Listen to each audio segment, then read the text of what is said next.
Welcome to The Localist, a conversation with local makers and independent entrepreneurs. I'm your host, author of the Localist book and former small business owner, Carrie Rollwagen. So today we're talking with Mitch and Maddie McEver of Whammy Coffee. So Whammy has been brewing and selling coffee for years. Mitch actually started it as a hobby before they were married. They weren't even planning on it being a business necessarily, but it became a business. They roasted coffee. They started working at pop-ups. They've been in Ora Mercantile, and they've been in Little Professor and Pepper Place. And finally, they kind of have moved on from that coffee nomad life, and they have their actual brick-and-mortar space dedicated just to Whammy Coffee. So they're located around Railroad Park in the Denham Building.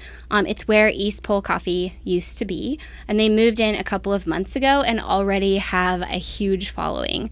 I was really excited to talk to them. I loved visiting. I love seeing all the new and fun things that they're doing. And when I say fun, I really mean it. Like, a lot of what they want to do is bring fun to kind of the coffee space. I kind of chime in a little more than usual on this one because they started a coffee shop in a space that was already built out for a coffee shop, and I used to own Church Street Coffee and Books, so I also started a coffee shop in a space that was already built out for a coffee shop. So we had a lot in common. I loved hearing what they're up to, and also this podcast was really nostalgic for me as well, so I hope you enjoy it. Well, welcome to the podcast. Thank you. We're happy to be here. Yeah, I'm excited. I feel like I'm normally seeing you guys on the other side of a counter. Yes. So I guess we technically are. Yeah, that's true. That's true. It feels like we're on the other side, though, today. Yeah, you know what that's I mean? true. Yeah, we should be serving you. And so kind of, I kind of want to start from the beginning with coffee with you, but I feel like that is a long ago. I don't know. Is that long fair to say? ago? Because I think a lot of people are just hearing about you now. But you've actually been around Birmingham for a while, and then even before that, I think maybe you started as a hobby. So, like, how did that happen? Mm-hmm. Well, I started roasting in late 2021, and I had a foot in the door as my sister and brother-in-law. They have a shop in Georgia, in Cartersville, Georgia. It's called Noble and Main. Yeah. And they just celebrated their 7th year in business.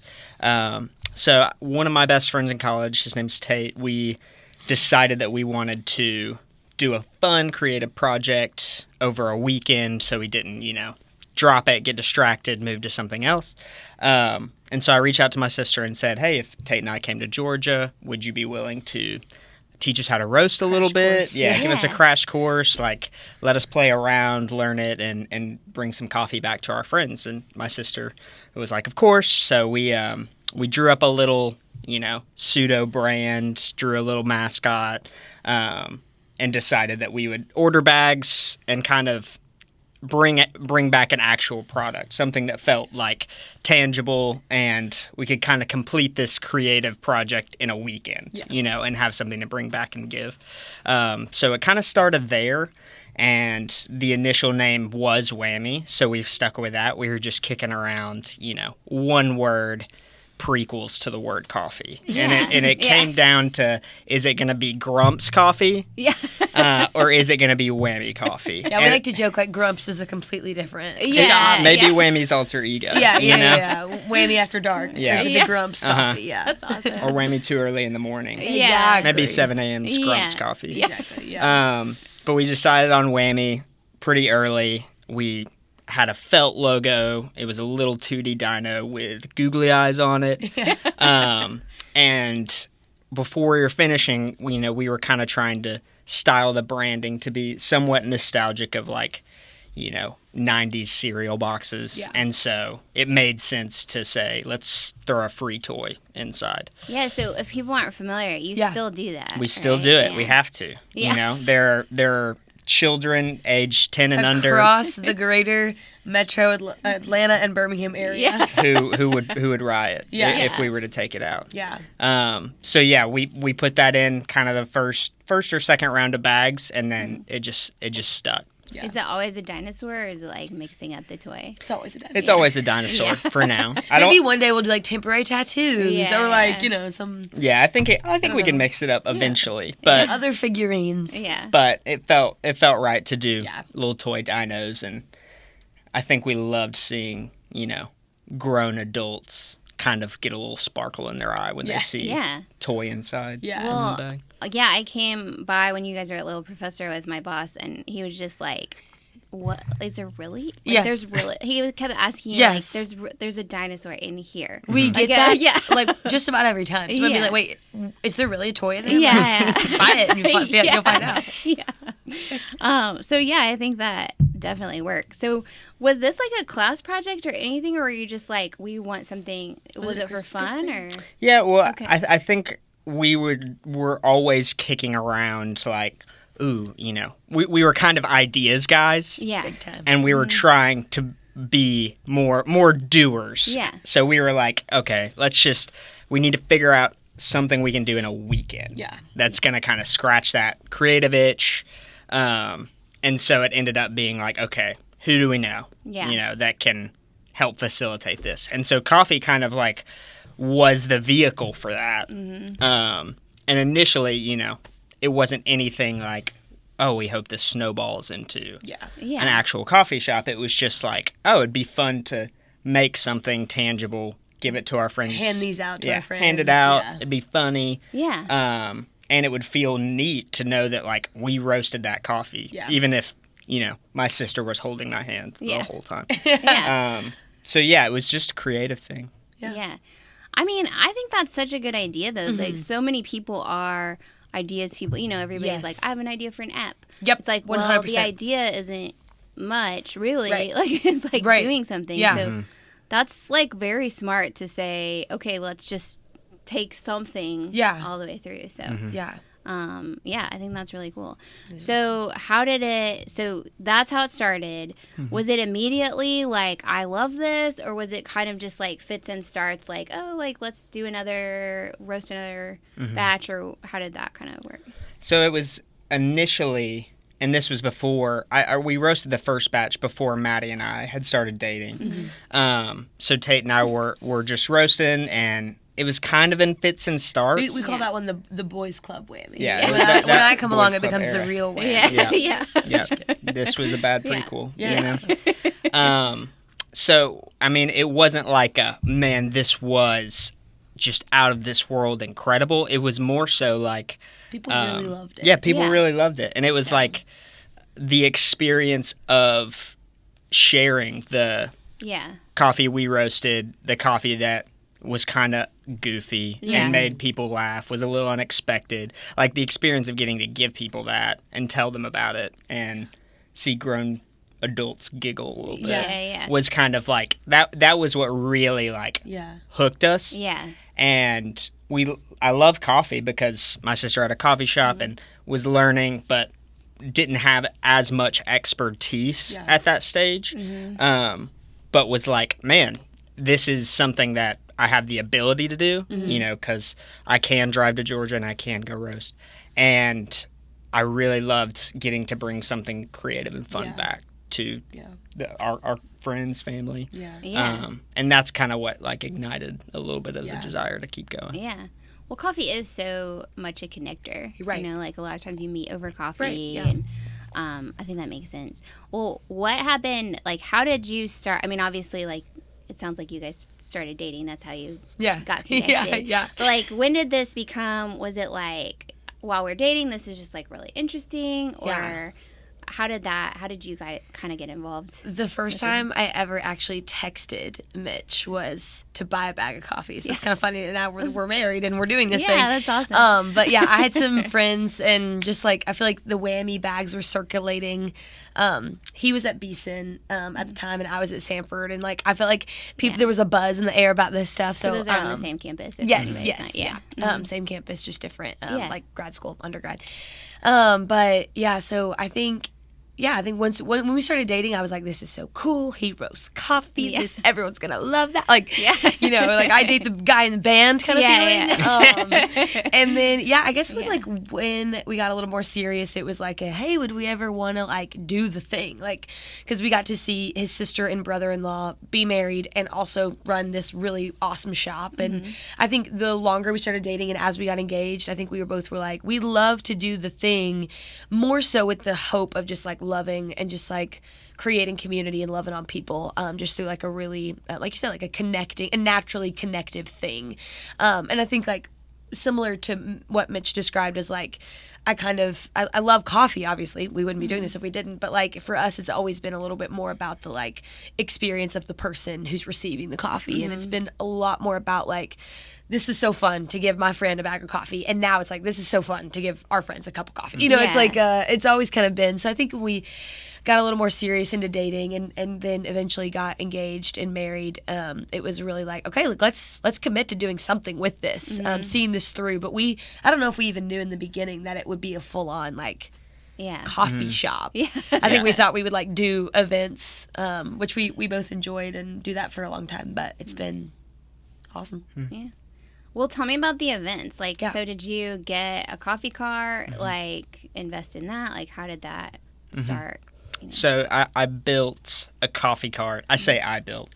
A friend of ours, Steve McCorkle, he essentially built the whole thing while I watched. While you held like, the tape measure. I held this drill, made sure the batteries were charged. And then we built it, and then I went ahead and bought an espresso machine so we could be on the move, and it was kind of like a lower stakes step towards a shop, because it was like, okay, I like roasting and giving / selling coffee to people, and I love to create the label and to like think how we can engage people through it. So let's take one more step towards that like, I could still sell everything, recoup the investment, and keep moving if it doesn't work out. But it was kind of like a easier to like do things like on a Saturday night, like at a wedding, rather than like every single day. In the beginning, at least, I feel like it was easier to think about. Just getting our feet wet a little bit. Well, what are some things that do translate from the pop-up and maybe that don't translate? Like, well, that's a great question. Even we had Jimmy from June on, and he started with a cart or a pop-up also. And he was just like, I hated loading the machine it's like a mess. A lot of people don't know how much temperature and things affect like brewing coffee, so it's like he's like, I'm paraphrasing, but I feel like he was a little bit like, I'm glad that nightmare is over. But what is it like for you guys? And maybe you still do it, like I don't know if you do it, but we still do. We're trying to keep up some events because we still have the cart, we still have that separate machine, but it's definitely, I think, if the carts and events showed us anything, it was that our real desire was like to have a space that was permanent, people could come to, and you could control. You could control a little bit more. I think if there's anything that did translate, it's if something catches on fire, we're a little bit more ready to fix, because when you're at a wedding and there's 200 people waiting for our coffee, and waiting for a decaf cappuccino, and it's the only beverage available, and the grinder breaks, it's like you get good at stomaching a little bit more of the firefighting side of like, okay, there's a little bit of a crisis, and we're gonna try to, So how do you know the groom? The like Mitchell will be with a screwdriver trying to fix something. I'm like, I love your dress. Where's it from? Literally, the first wedding we did, the grinder kind of malfunctioned, and so I like crouched down behind the cart. I'm taking it apart, and Maddie is just chopping it up with every guest. Best song on the dance floor. What's going on out there? I was like just trying to fake it till we make it, and I feel like that is definitely the hair on fire moments. Definitely sometimes translate, especially when you're like in the middle of a rush and you're like, oh, we're out of oat milk. But it's nice to at least have like the tools and some part-time staff to help firefight. It's not just like kind of feel like Bear Grylls in the field if you're going to have to, like, how am I going to figure out a solution? How do I keep coffee flowing? Yeah. Well, I do think that is important, and that is also kind of like what I think makes good baristas also. Like, a lot of it obviously is the quality. Sure. But also being able to keep talking to people and like keep them happy. Yeah. That's extreme when your grinder's broken. Right. But like, that is also what helps people through waiting through a long line or, you know, like not being out of their favorite pastry or out of oat milk or whatever. Yeah. So definitely. Like I think that is like boot camp for those skills, it sounds like. Always for me, the most stressful thing about events was where are we going to put all of our things? Like, where are we going to put the cups? Where are we going to put the cooler? And now having a coffee shop, I'm like, everything has a home. Yeah. It feels so good to know I don't have to figure out where the ice goes. Well, that's true. And it's like, also there's so much sense memory to that. And so it's harder when you're set up in different places. Yes. Because once you have a coffee shop and you know where it is, it is like, it's just autopilot. Right, for sure. You don't have to put every neuron to work at figuring out how am I going to pull a shot. Where the cooler is going to go. You know, well, that's awesome. And then you were in Orr Mercantile. Was that the next step? Yeah, we were in Orr Mercantile summer of 23. And so spent some time there and kind of learned a little bit more about how to operate on a semi full-time basis. And that gave us a little bit more knowledge. And then then we got married. Okay. That happened. So I, officially said, I guess, business partners. I guess we're business partners. So. But that kind of time at Orr gave us a little bit more of a hunger for like, man, this is great to have a place to serve people. What would it be like to be able to have our own space? Like, be very diligent in crafting a customer experience that fits Whammy and fits, like, the people we want to bring in and, just have a little bit more autonomy over it.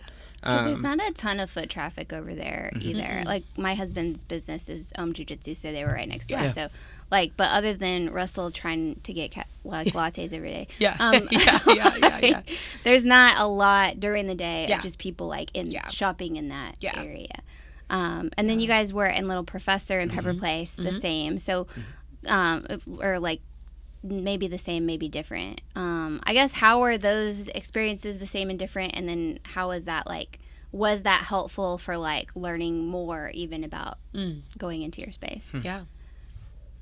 Yeah, I think for both of us, like, both of us kind of being around coffee, it was so good to kind of cut our teeth in a little bit of like a low pressure, low state. It wasn't like we were in a full on, like, we are the name on the wall kind of thing. And so, especially for me, like, I mean, he grew up, like, his sister kind of had but my family, like, are Folgers in the morning in the coffee pot kind of family. And so, like, I'm from a really small town in Arkansas, and there's not a coffee shop in the city. So I think I really appreciated getting to practice, like, really, and practice with the, like, hospitality element too. And I think, as Mitch has said, of both experiences being, man, we really would wonder what it would be like to do to be the name on the wall and to, like, get to pick, different elements of this experience. And I think both at Little Professor and Orr, I felt like we were able to do, like, kind of, I don't know, like, touch and go hospitality, because it was like people were there for other things. Whereas I think we grew a hunger for, like, man, we would love to, like, create, like, a space and an experience where it's like start to finish, like, you are the main priority here, and that's not to say that wasn't true with those other businesses, but they're different. Yeah, it's like you're shopping, you're not, like, what can we get you? People are, I mean, I think that's a big thing about a coffee shop is you become a habit for people. You see a lot of times people, like, every day, sometimes multiple times a day. Sometimes people are there every single morning. Exactly. And that is something that is kind of magical about owning a coffee shop. It's weird to see people in, like, regular life now, because I don't own a coffee shop anymore, but they'll be, like, giving me a weird look. I'm Yeah. like, oh yeah, like I made your cappuccino for like Yeah. 4 years. Yeah. They look at you kind of like Yeah. kids You look saved at their me. teachers Yeah, and they like, see him out I of context. can't place you. Yeah. That's so funny. Right. Teacher in public. Yeah, exactly. So yeah, that is some of the benefit, and that's neither of those spaces are totally set up for that either. Right. Like, Yeah. again, because like Or was in a strip that was not exactly like high traffic during the day, and Pepper Place is super high traffic one day. Right. Yeah. and then almost nothing the rest of the time. So were you guys like, was that like, did you serve a ton during market days in Pepper Place, or was it? Yeah, market nuts? days were pretty crazy. Crazy. And They were so fun though. you know, Little Professor kind of had that infrastructure of, you know, we serve coffee, we can do espresso drinks here, so Yeah. people already expected that. Yeah. We didn't have to really generate Yeah. new interests per se. But yeah, I think if there's anything that I think, Or kind of gave us the initial like, okay, like we would love a little bit more, you know, crafting of the space, right? And then Little Professor probably maybe fine-tuned like our expectations as we were starting to look for a place to call a shop with like, okay, like, you know, we've been in 2 different parts of, you know, downtown or close to downtown Birmingham, you know, what strengths did each of them have? How does that influence where we want to look? And, you know, all of that was in theory. We kind of cast a wide net, and then we're lucky that the timing worked out to take over that East Pole space. So yeah, tell me about that. Like, how did you hear about that from the beginning? Were you like, this is so exciting, or is this even going to happen, or can we afford it? Or like, what was that like? a little bit, all of the the above. things, yeah.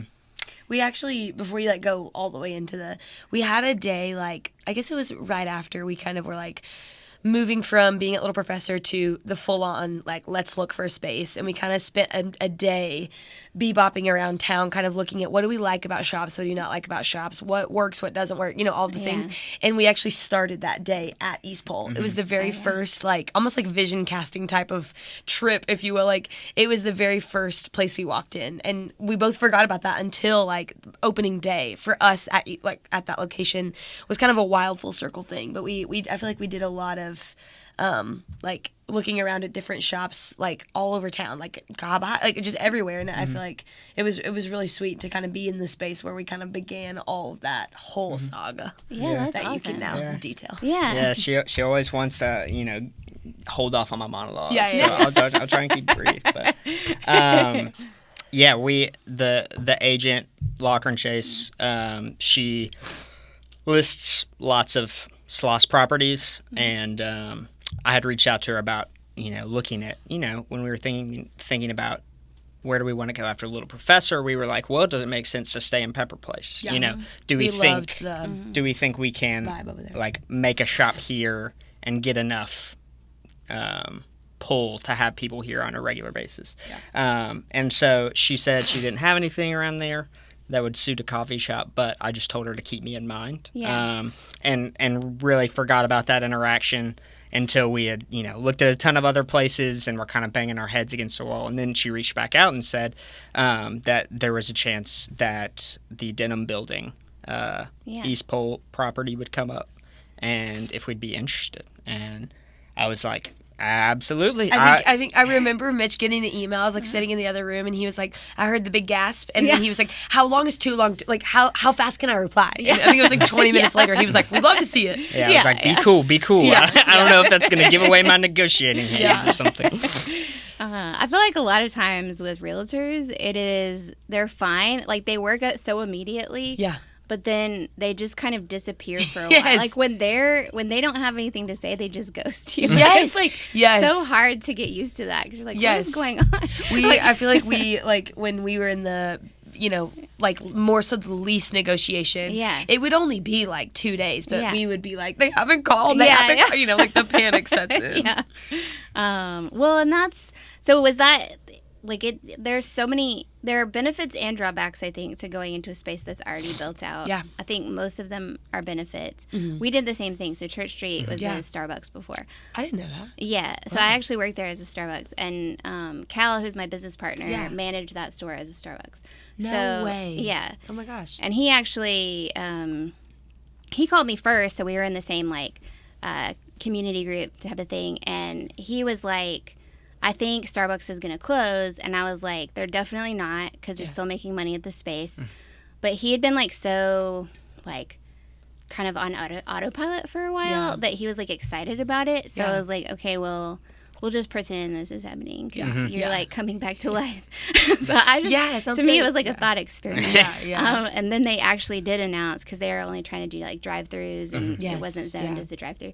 So I was like, wow, this is real. But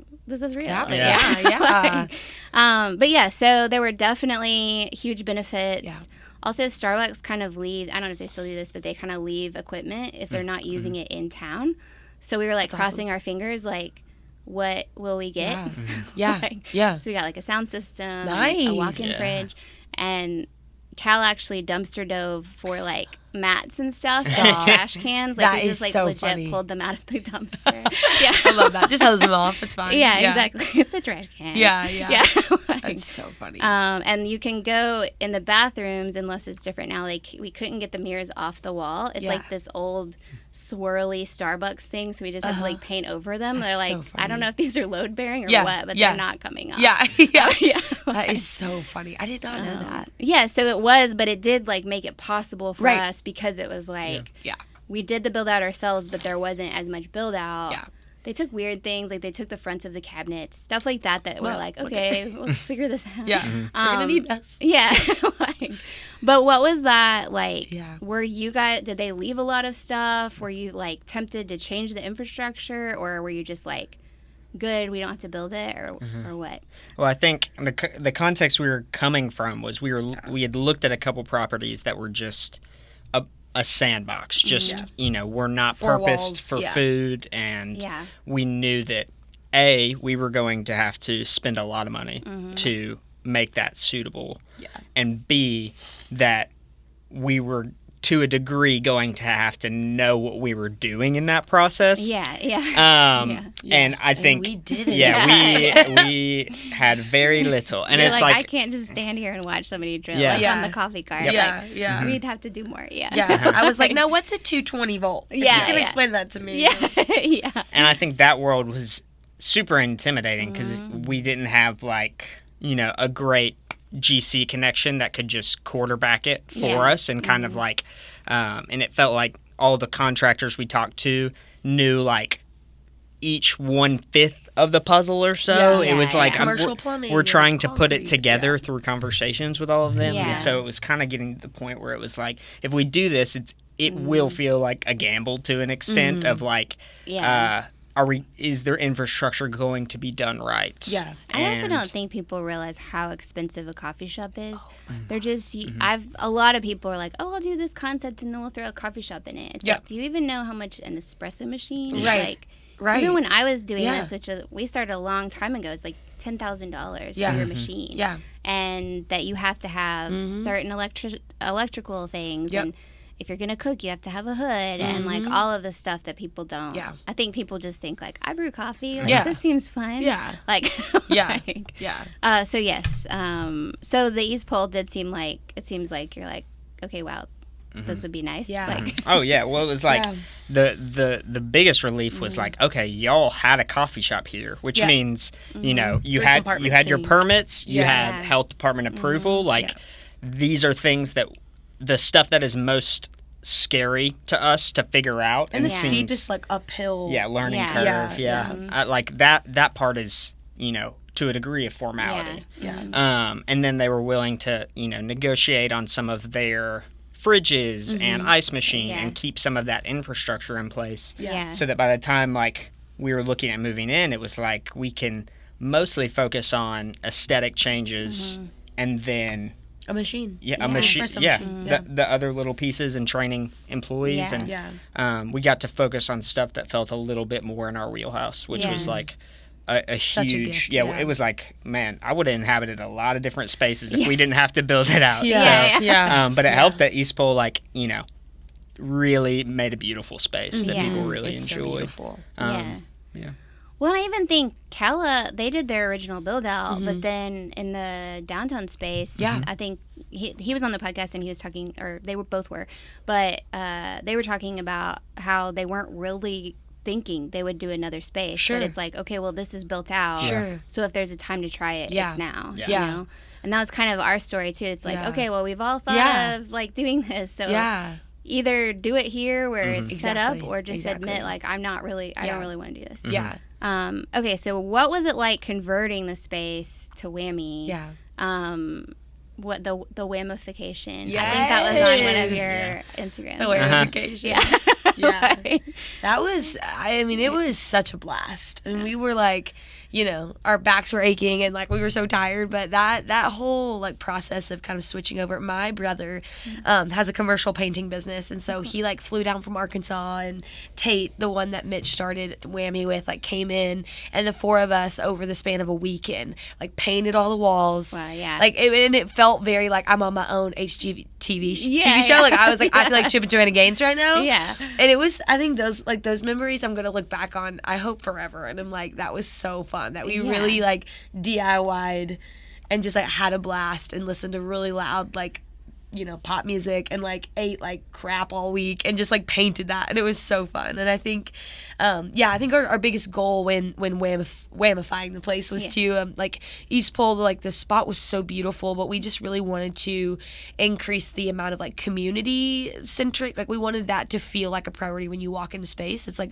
I can gather with my friends here, and I can, sit at a table with more than just, one chair or something. Well, talk about that for people who haven't been there, because that was kind of like, I rarely went to East Pole, partially because I'm usually like having a meeting or something, and it felt like this is here for people working on their own. For sure. And then when I walked in to Whammy, it does not feel like that. So did you take anything out? I know you probably put tables in, but like, what did you change as far as that goes? Yeah, first thing was, they had their 6-seater community table. So we were like, okay, let's leave that. That's group seating. Yeah. And then let's put chairs on the other side of all those small round tables. Yeah. So that every bench seater has an opposing chair. Right. Like everyone can, meet somebody there. Yeah. And then we took the bar on the back wall with all the bar stools, and we took that bar and cut it into the 3 tables that we have in there now. So we were like, this wood is gorgeous, so and beautiful. We want to add more seating, so let's repurpose it out of this. So we did that, and then we painted and just tried to like brighten up the space a little bit. East Pole had a very kind of specific brand decorations and like style of decorating, so part of the decorations you see in there are just from our house. Like just silly knickknacks is kind of our general aesthetic. Brought a bowling pin from home, brought a martini lamp from home. Stuff like that. Well, I mean, it works. Like, it's like branded well, I think it and I was very impressed with the seating. I mean, because that was, it was like, it's totally fun. It doesn't seem like a huge Birmingham thing either, though, to have like only single seating. Right. That doesn't seem how most people use coffee shops here. Right. And it definitely doesn't seem like what you guys were wanting. Right. Like, just be quiet and sit at your own table. Don't talk to anybody. Work from home and don't ask me questions. Yeah.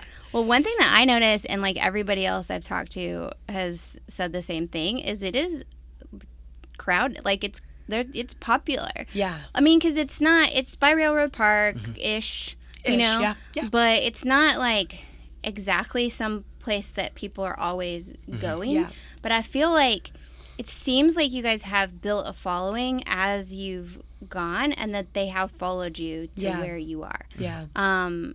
Tell me if that's true or not. Like, it seemed like a lot of Sanford people and maybe people from church. Yeah. And also people discovering it. Yeah. But I was really impressed with how much of a following you've gotten to go to that space. Because, I mean, I had a neighborhood coffee shop, so it was like that's pretty easy. Yeah. I mean, we were only closed for a month. They just came back. Yeah. Also, we had all been baristas at that Starbucks, That's so so like fun. they knew us. Yeah. So that was, we didn't really have to build that. I didn't have to say like follow me across town. Yeah. Did you guys do anything to make that happen, or did it? How did you do that? Yeah. I think that's been like one of the most like just the thing that I think has blown us away the most is just like the people and both like I work part-time in college ministry at Redeemer Community Church, and so I'm super connected with like college students, so I kind of knew going into it like there would be a good pull from there. Also, like, you know, people at church drink coffee, like we knew that, but we've been, I think, blown away at the amount of regulars that we have that just like live nearby, or even some that don't, that just like enjoy the experience. And I think it's been, I mean, you can talk more like about that, but like it's been so, I agree. It has been so crazy that it's so like I'm like, I feel that imposter syndrome being like, of all the places you choose this one, that's so special, you know? And I think it's been really cool as we've been in so many different spots to see the people, both like our people that have followed us along, but like even the people that we met through serving coffee, like Lee at Little, you know, it's like you follow, you know, it's like, it's a really special gift, I think. Yeah, and I think we're both caught off guard to the degree that which like some folks kept following us around, because it was like you know, you start something with this thesis in mind of like, okay, you know, we can make coffee fun and lighthearted and approachable, and people will hopefully like that. And then as years kind of tick by and you don't get to see that vision necessarily take place as you're expecting, it's definitely like, okay, you know, did we kind of miss the thesis a little bit? Like, do we still believe that those things are true? And so like seeing opening day, like people come and love it, and people we knew and people we didn't know, we were kind of like, oh man, like I saw so many friends today, and I didn't know they kept up with us, you know, and like it was really, you know, every other person in line, I was like, I wish I didn't have to make your coffee, because I would come hug your neck right now. So I think we were definitely like a little off guard and a little like humbled by it, and it was but also was encouraging to be like, okay, like, you know, this people do like this. Like, you know, thank goodness that the thing that we've spent, you know, all this effort on, we can at least see like some green shoots of like, okay, maybe we can like get to build this into something that lasts. Well, I do think you guys do have very good coffee, which I do think you can't do it without that. Yeah. But I also think you do have more of that emphasis on hospitality, and like you seem, I mean, because especially when I saw you more at Little Professor, because they're across the street from here. But like, you know, you always would be like happy, you know, that whole, we don't know each other well, but just acting like, oh yeah, hey, you know, like. And it does seem like you bring that to everybody. Like when it's like, when we walked into Whammy, it was like, oh, hi. You know, like, we're happy to see, like, you seem genuinely happy to see people. Sure. I don't know if you are, or you're just doing a good job of faking it. You'll never know. Well, I mean, to some extent, I don't care. I want it. I mean, it's, you know. So I think that hospitality is a lot more rare, especially post-COVID. I think it's more rare. And I think it's also the tone, like you said, like you kind of say in a lot of your messaging, you're bringing fun to coffee. Yeah. And I do think that's missing in a lot of coffee. Like, you know, that there's a coffee snob idea, and that is fine. Like sometimes I am fine going to a coffee shop that it's like, I'm going to get a really great cup of coffee. I'm going to get a great cup of coffee or a great latte. But if I asked for sugar-free syrup, I would be like told to get out the door. Yep. You know, 100%. Which I'm not doing, just for the record. But like, you know, like there's that kind of coffee shop. I don't think that you guys are that kind of shop. Thank you. Like it does seem like it's more like, let's make this accessible, let's make it fun. Yeah. And I think that has translated also in your social, and maybe that's also how people followed you. So I also want to talk about your pastries and your drink recipes. Yes. Because generally speaking, I like a brewed coffee or like a cappuccino, so I just usually do that, and I don't like look around at the menu. When I was like researching you, I found way more stuff that I didn't know about. So first let's talk about pastries. So you bake your own pastries. Yes. That's huge. It's huge. That's a great word for it. Because Starbucks, we froze the pastries Yeah. and then served them later. And then at Church Street, we made them, but it was like a huge learning curve. Yeah. Somebody finally, I shouldn't have said this, but somebody at one point was like, well, he was always complaining about everything. He's like, I like the old lemon loaf. I was like, well, I would have to put it in the freezer for 2 months. Yeah. That's what Starbucks How about says. that? Yeah. Which is fine. But anyway, I think, tell me about like what that process is, because that's a whole other thing. Yeah. Yeah, and you can go ahead and turn my mic off for No, this portion because I no. have nothing to contribute No, to you this are side the of greatest recipe tester I could ever have. That's true. No, that's been something that when we kind of were like, all right, let's full send a shop, I was always kind of like, I think doing in-house pastries would be fun. I've always thought that baking is fun. I would never say I was like a baker. I just like thought it was a fun little hobby. And Mitch's sister's shop, Noble in Maine, they have a full like pastry bakery operation down to a science. And so we kind of knew when we were like, we're going to do a shop, we kind of knew that we had a pretty amazing, like, we had the all-star right in our pocket of Mitch's sister, just from baking for so many years and doing it exactly in the context we were going to do it. Yeah. How much butter I'm going to go through a day, how much scones this much butter is going to give me. Like, she knows all of that. So she kind of gave me like almost like a, we've been calling it the Whammy Bible. The recipes and tips and tricks. And that has been such a game changer. Like, she's been so helpful in that. But it is so wild. I mean, I love a pastry. Yeah. I love to get a pastry when I go somewhere. But sometimes people will come in only for the pastries, and I'm like, "Are you sure? Again, you want to come here for it? But like, thank you." That's how I feel about my stuff too. So like, I totally understand. I know. I'm like, it's just a chocolate chip scone. You can make it at home. I'll give you the recipe. I'm like, I have a hard time accepting the praise when it comes specifically to the pastries. Yeah. But Sometimes she'll be like, I can't look at them take a bite. I don't want to know what they think. I can't. Or someone will be like, "Ooh, this is this looks so good." I'm like, okay, if you say so, thank you. But that's been like a really fun, I think, way to get to, again, kind of do this, like, Whammy is meant to be a place where you can come in and be like, a chocolate chip scone, yes. Blueberry muffin, yes, rather than be like, what's this ingredient? And, and there's like, plenty of places that do really cool stuff, and that's awesome. But I think we really wanted to kind of prioritize like a little more of the quality and accessible and like mom and pop vibe of like comfort food and that kind exactly of thing. And having like one of our moms walk in and be like, I want that, rather than be like, what is that ingredient or whatever. Nice. Well, I think it's smart for the shop too, because at least at Church Street we made a way better margin on pastries. And coffee is made of like coffee obviously and milk, but both of those are extremely variable about how much they cost. The shop, not just like and so pastries especially were now, like okay, we can rely on this. So it does seem really smart. That makes a lot of sense to like say like, okay, these are tried and true. Because I was like, how are they? I was I was shocked. I was like, oh wow, they're making them. Because most people either outsource them, which is great, but they're not making much margin on that, or they're just freezing them, which is also fine, but is a different thing. So I think that. Anyway, in case you're wondering what I think about Thank you, Carrie. Thank you so much. Thank you. I'm gonna have to play that over in my head when I wake up at 4 o'clock tomorrow morning to go bake more. Like, Carrie well, that is the thing, though. Is that like, are you guys at the shop at the same hours? Are you having to like not see each other? Like, are you just like we see each other at the shop? Like, how does that work? Because baking hours are extreme. I do wave at Maddie as I go back to sleep in the morning.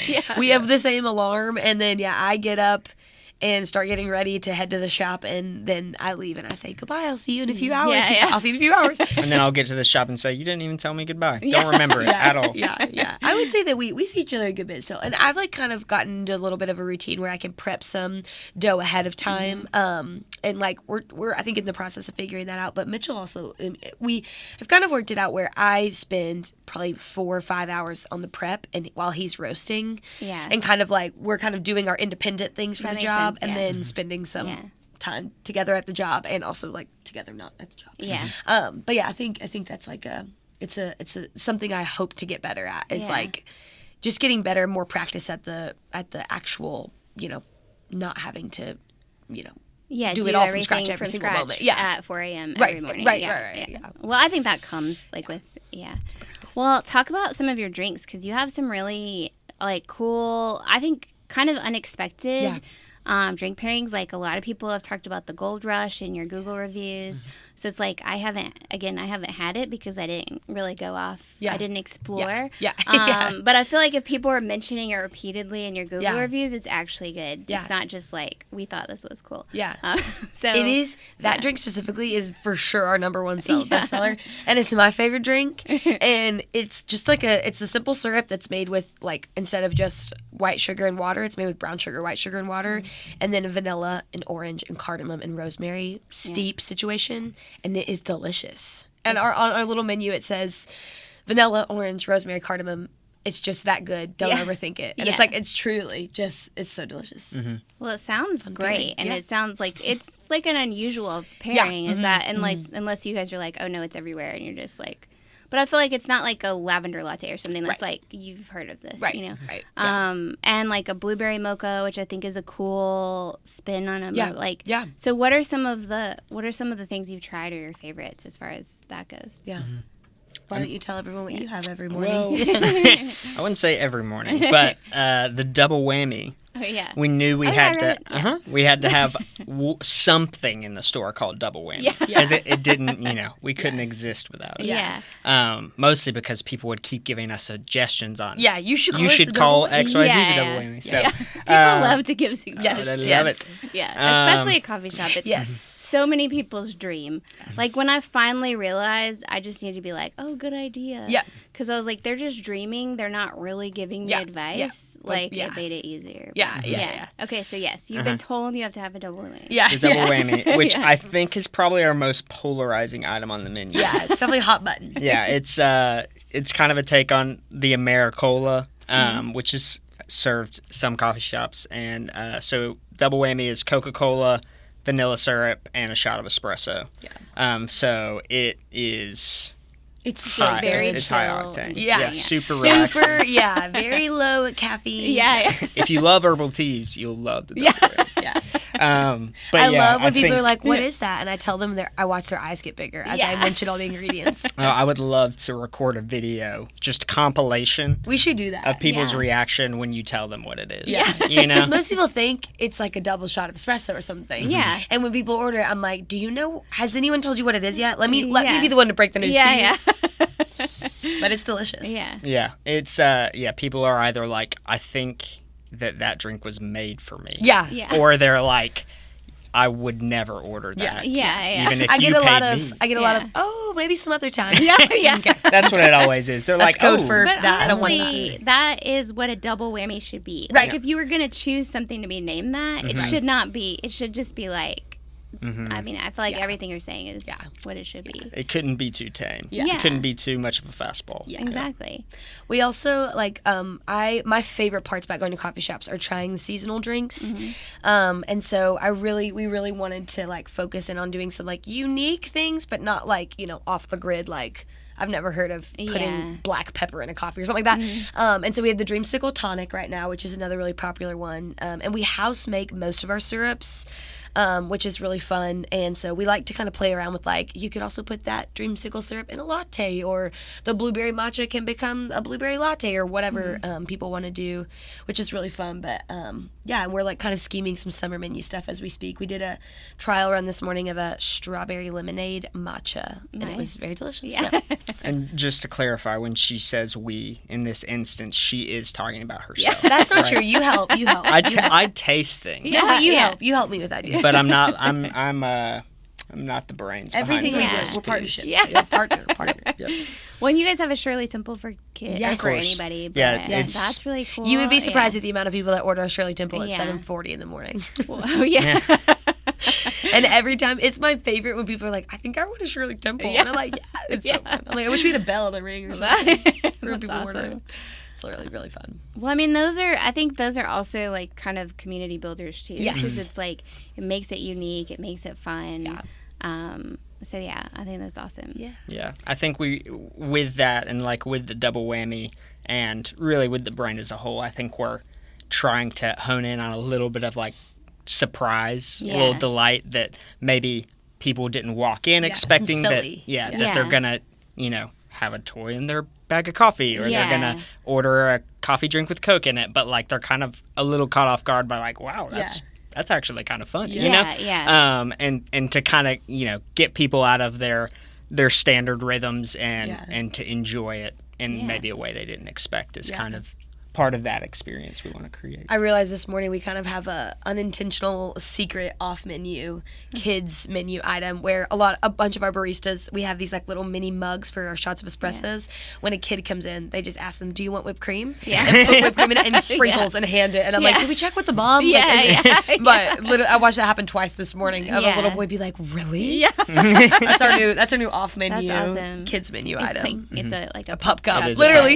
Literally with extra sprinkles. Yeah, but I mean, that's fun. Well, and I feel like because you kind of balance it, like you have like a little bit of quirkiness, but you also have that comfort food, and you also have like a fun, like you have a double whammy, but you know, I'll get like espresso based, some form of like something boring but good, like you know, like a cappuccino or whatever, and that's still solid.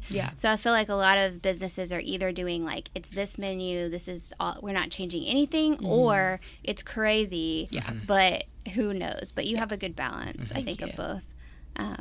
Well, cool. Well, I could keep talking about this forever, but we are actually out of time. So tell people how they should interact with you. Like, is it first follow us on Instagram, or just come by the shop, or buy some beans, or what should they do? I think we'd love to see you at the shop. And I think Maddie and I are there all the time. And we love the bar setup where we can make a drink and then just chat a little bit. Yeah. So, like, if you haven't been, like, we'd love to see you, meet you, and show you a little bit of what we're doing. Our team is great. They'll take great care of you. Yep. They pour better lattes than us, so we'll make sure that they make your drinks.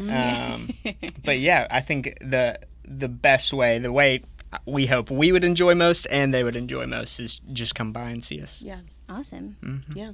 We are on Instagram and all the things also. We are on Instagram, right? For those digital people. Yeah. I think we're just Whammy Coffee, right? Yep, Whammy Coffee on Instagram. Maddie takes selfies in the morning, posts on the story. Yeah, most of the time when you see a story, it's me, but we have someone else who, like, actually, because I'm a little bit nervous, I would turn it into a silly fest. So I'm like, well, someone needs to be paid to keep this professional also. It was also my face a lot when I worked at Church Street, because it was like all the other baristas were like, I don't want to go on Instagram today. It's like I was the one who would do it. Yeah. 100%. Yeah, we have like a notes tab of skits we want to do. That we're like, who's gonna be down with this? Who's getting a drink poured on them? Yeah. So stay tuned for that. Yeah. Exciting content. Well, we'll link to all this in the show notes. So if you're listening and you're driving or something like that, the links are there. Cool. Thank you both so much. Thanks for having us. This was so fun. So fun. Feels so official. Oh, yeah, I know. Yeah. The Localist podcast is written by me, Carrie Rollwagen, and produced right here at Infomedia Studios. So if you're interested in a podcast, some social media video footage, or photo video for your website or your social media, we would love to help. Head to infomedia.com and fill out that contact form and let us know what you need.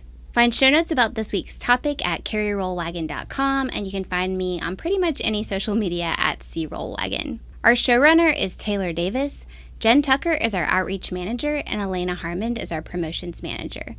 So until next time, here's to thinking global by acting local and putting small shops before big bucks.